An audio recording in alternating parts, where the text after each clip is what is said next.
The barn door crashed open just as lightning split the sky. Jeff stood there, his face twisted like a stranger's, rainwater dripping from the wrench in his hand. Mark froze above me, our bodies still tangled in the hay. I didn't even try to cover myself. This is how it ends, I thought. Not with whispers or apologies, but with blood. It started because Jeff stopped seeing me. Not literally, he would glance up from his tractor manuals at dinner, grunt about the weather, then fall asleep watching baseball. But I became part of the farm's furniture, useful, invisible. Mark noticed. Mark, with his sunburned arms and stupid jokes, who would slap Jeff's back at church picnics and call me D in a way that made my neck hot. He would linger after helping Jeff fix fences, sipping lemonade on the porch while I wiped countertops.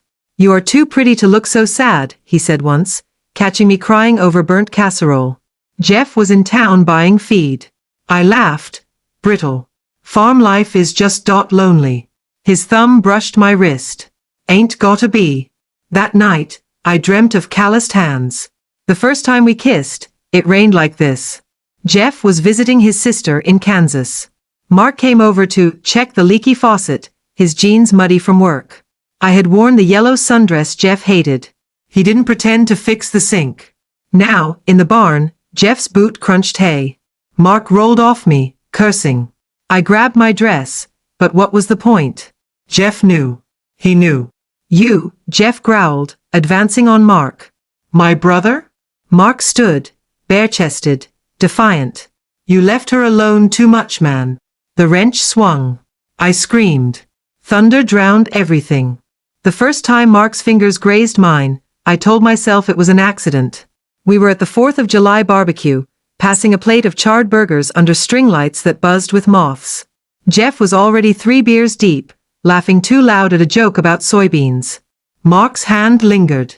His pinky hooked around mine, just for a breath. I dropped the plate. "Clumsy," he said, grinning as he knelt to help me pick up the mess. His knee pressed against my thigh. "You started it," I whispered. He didn't deny it. Jeff and Mark had been friends since high school, thick as thieves, everyone said. Mark ran the auto shop in town. Jeff managed the farm. They would hunt together every fall, come back smelling of gunpowder and bourbon. Mark was the one who would slap Jeff's shoulder and say, "Better get home to that wife of yours, buddy," while his eyes cut to me. "That wife of yours." Like I was a trophy Jeff had forgotten on a shelf. The text started 2 weeks after the barbecue. Mark, saw fresh strawberries at Murphy's Market. Made me think of you. Me, why? Mark, sweet, juicy, hard to resist. I should have deleted it. Instead, I stood in front of the bathroom mirror, unbuttoned my blouse, and took a photo of my collarbone. The flash made my skin glow. Me, dangerous game. Mark, only if we lose. He came by the next day to fix our porch steps. Jeff was out checking the irrigation. Summer heat clung to the air like syrup. Mark worked shirtless, his back glistening. I brought him lemonade, my fingers brushing his when he took the glass. "Careful," he said, nodding at the sweat dripping down his chest. "I am flammable." I stepped closer. "Prove it." He kissed me then, rough, hungry, nothing like Jeff's tired pecs. His hands gripped my hips, lifting me onto the porch railing. The wood creaked. My sundress rode up. For a second, I thought about the neighbors, about God, about the wedding ring digging into my finger. Then his teeth scraped my neck, and I stopped thinking at all. We met in his truck after that. He had parked behind the old grain silo, and I would climb in, heart racing like I was 16 again. His hands were everywhere, his mouth hot and urgent. One afternoon, he unbuckled his belt and said, "You wanna drive?" "What?" He dragged me into his lap, steering wheel digging into my back. "Drive." I laughed, shocked, but his hands guided me, and soon the windows fogged. The radio played some twangy country song about sinners. I bit his shoulder to keep quiet. Afterward, he tucked my hair behind my ear. "You're gonna ruin me, D." I already was. Jeff noticed nothing. Not my flushed cheeks, not the new lace bra I bought at the mall. But Sarah did. "You're glowing," she said over coffee, squinting at me. My neighbor, my only friend, a widow with a smoker's laugh and zero filter. I had to lie that it was as a result of vitamin D. She snorted. "Sure. And I am the Virgin Mary. That night, Mark texted. Mark, miss your taste. I stared at the screen, then typed what I had wanted to say for weeks. Me, barn. Tomorrow, 2 p.m. Jeff would be at the cattle auction. The barn was ours. But storms roll in fast in Iowa. By 1:45 p.m., the sky turned green. Thunder shook the earth. I lit the lantern anyway, spread out the horse blanket. Mark arrived soaked, rain dripping off his nose. He kissed me like he wanted to drown. Wait, I gasped, pushing him back. What if this is wrong? He unbuttoned his jeans. Then why does it feel so good? Lightning flashed. The barn door flew open.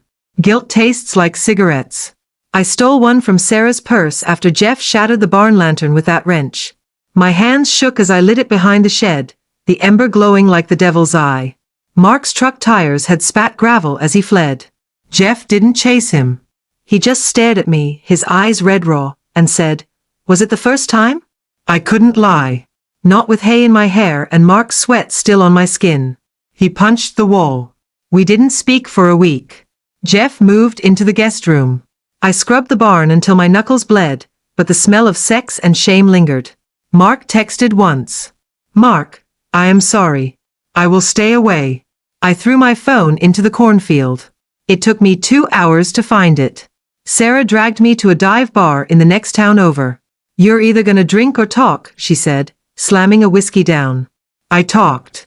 She whistled low. Damn, girl. You're playing with a loaded shotgun. It is over, I said. She raised an eyebrow. Sure it is. It wasn't. Mark found me at the laundromat 3 days later. I was folding Jeff's flannels, the ones that still smelled like him. Mark leaned against the dryer, his voice a rumble. I can't sleep. Good. He trapped me between the machines, heat rolling off his body. You don't mean that. The flannels slipped from my hands. We met in cheap motels after that. Rooms with flickering neon signs and sticky carpets. He would pin me against the door, his mouth savage, like he was trying to erase every other man who had ever touched me. Once, he tied my wrists with his belt. Say my name, he growled. I screamed it. Afterward, he would smoke by the window, silent. I would trace the scar on his shoulder, a souvenir from a bar fight he had never told Jeff about. He will kill us, I said once. Mark blew a smoke ring. Worth it. Jeff tried. He bought me roses, took me to dinner at Applebee's.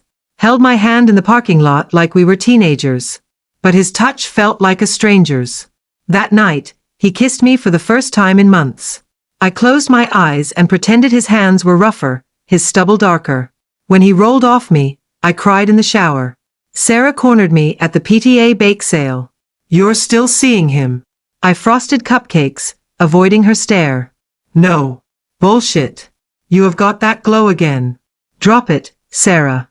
She grabbed my arm, red nail polish chipped. He is gonna find out. And when he does. Jeff found the shirt on a Tuesday. I had stolen it from Mark's truck, a faded black tee that smelled like his cologne. Hid it under our bed, a stupid trophy. Jeff was looking for his missing socks when he pulled it out. What the hell is this? His voice trembled. My throat closed. He sniffed the fabric, then recoiled like it was on fire. Mark's. Jeff, please. He threw it at me. How long? The doorbell rang. Mark stood on the porch, hat in hand. Came to talk. Jeff lunged. They crashed into the hall table, sending Mom's antique vase shattering. Mark threw a punch. Jeff tackled him to the floor. I screamed for them to stop, but they were feral, all fists and blood. Sarah called the cops. They left Jeff in a cell overnight to cool off. I sat on our porch swing, Mark's shirt in my lap. He texted at 3 a.m. Mark, meet me. I replied, where? Mark, the barn. The barn smelled of damp hay and regret. Rain lashed the roof like God was trying to wash us all clean. I stood in the shadows, Mark's shirt clutched in my fist, waiting for the door to creak open. When it did, he stepped inside, water streaming off his leather jacket. You came, he said, voice rough. I shouldn't have. He crossed the space in 2 strides, backing me against the splintered wall. His breath was whiskey and wintergreen. But here you are. I shoved him. This is over. Jeff knows. The whole town knows. Then let's give them a show. His mouth crashed into mine, all teeth and desperation. I bit his lip, hard enough to taste blood. He laughed against my skin. Still fightin', D? Or you finally ready to burn? We didn't make it to the horse blanket. He dragged me to the ground, hay pricking through my jeans. His hands were everywhere, under my shirt, in my hair, pulling at the buckle of his belt. I clawed his back, wanting to hurt him, to fuse us into one ruined thing. Lightning flashed, illuminating the rage and want in his eyes. Say it, he demanded, hips pinning mine. No. He gripped my throat, gentle but firm. Say it. I hate you. Liar. The barn door exploded open. Jeff stood silhouetted in the storm, shotgun glinting. Mark rolled off me, hands raised. Do not be stupid, man. Stupid? Jeff's voice cracked. You screwed my wife in my barn. In my home. I scrambled to my feet, jeans still undone. Jeff, put it down. He aimed the barrel at Mark. How many times? Mark stood slowly, chest heaving. You really wanna know? The gun trembled. I stepped between them. Jeff, please. It is my fault. I wanted. Wanted what? His eyes locked on mine, wet and wild. You think I didn't see you? That day at the barbecue? Logan at his jokes, blushing like some damn schoolgirl? He spat in the hay. I let it go. Thought you would get bored. Mark scoffed. Yeah, keep telling yourself that. The shotgun swung. Shut your mouth. Or what? Mark took a step forward, chest out. You gonna shoot me? In front of her? Thunder boomed. Jeff's finger twitched on the trigger. I lunged, grabbing the barrel. Stop. Both of you. The gun went off. The blast echoed. A sack of feed burst open, grain showering the floor. We froze, panting. Mark's face went slack. Jeff stared at the gun like he had never seen it before. Then he dropped it and sank to his knees. I loved you, he whispered, dirt and tears streaking his face. Both of you. Mark reached for him. Jeff. Do not. Jeff stood, swaying. Get off my land. Both of you. I found him packing at dawn. His duffel bag gaped open on the bed, socks, underwear, the framed photo of us at the county fair. Where are you going? My voice sounded small. Motel. He didn't look up. I touched his shoulder. He flinched. Jeff. I am sorry. He turned, eyes hollow. Were you ever gonna tell me? The truth clawed up my throat. No. He zipped the bag. Then don't pretend you're sorry now. Mark was gone. No texts, no tire tracks. Just the shotgun lying in the mud where Jeff dropped it. Sarah brought over casserole and vodka. He will come back, she said. I stared at the barn. What if I don't want him to? Jeff's divorce papers came in a crisp manila envelope. I signed them at the kitchen table, the same one where we had shared 1,000 silent meals. The farm sold quickly. Too quickly. Gossip spread like kudzu in July. At the grocery store, women clutched their purses tighter. Men smirked. The pastor prayed for my wayward soul during Sunday service. I stopped going. Sarah stayed. She would chain smoke on my new apartment balcony, watching me scrub thrift store dishes. You gonna mope forever, or you gonna live? I didn't answer. Mark vanished. No calls, no letters. Just rumors. He had moved to Texas, joined a rodeo, gotten a DUI. Sometimes I would drive past his old auto shop, now boarded up, and wonder if I had imagined the heat of him. 3 winters passed. I waitressed at a truck stop diner, pouring coffee for men who eyed my wedding ring finger. It stayed bare. Then, on a sticky August afternoon, I saw him. The bell above the diner door jingled. There he was, leaner, a scar slicing through his eyebrow, but those same wolfish eyes. Our gazes locked. My pen slipped, staining an order ticket with blue ink. He slid into a booth. Coffee, please. I poured it black, the way he liked. My hand didn't shake. D, he said, softer. You don't get to call me that. He caught my wrist. I am here for 3 days. Motel 6 off Route 12. Room 8. I yanked free. You're nothing to me. He left a $20 under his untouched mug. I didn't go. Not that night. Not the next. But on day 3, rain pounded the pavement like it was trying to punish the earth. I drove. Room 8's door was ajar. Inside, Mark lounged on the bed, TV flickering. He didn't smile. Took you long enough. Why now?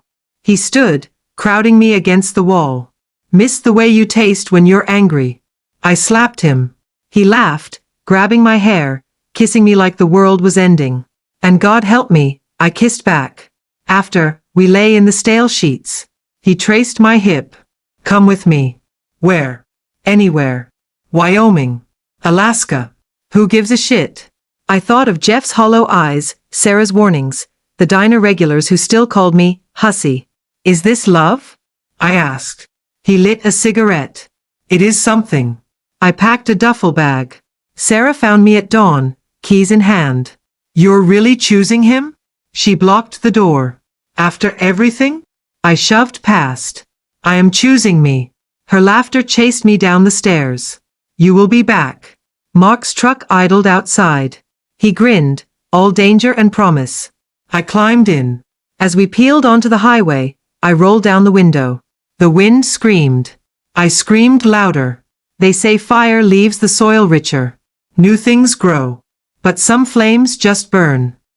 If this story gripped you, don't forget to like, share, and subscribe for more tales of love, betrayal, and the secrets we keep.